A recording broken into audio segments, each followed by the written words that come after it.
decision by William Ruto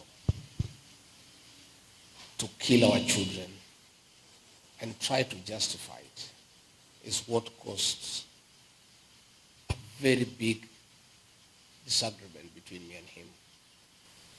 If I was president, I would have done things differently. I would have listened to these children and the issues they were raising, because they are our children.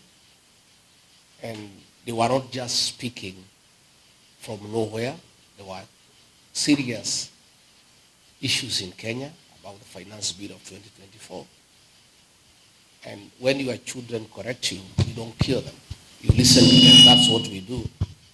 I'm a father of 2 young boys, and anytime they have had an issue with the decisions that I've made, I take it upon myself to listen to them and reason with them and try to persuade them, and they try to persuade me, and somehow we agree.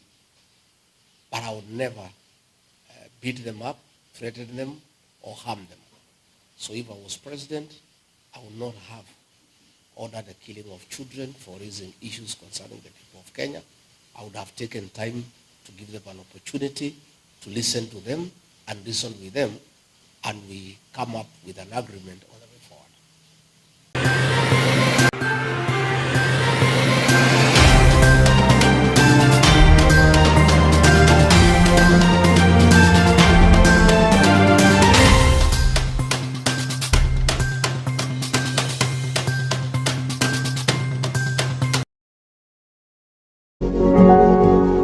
You are watching Pacific Waves Television, USA, a place of nourishment.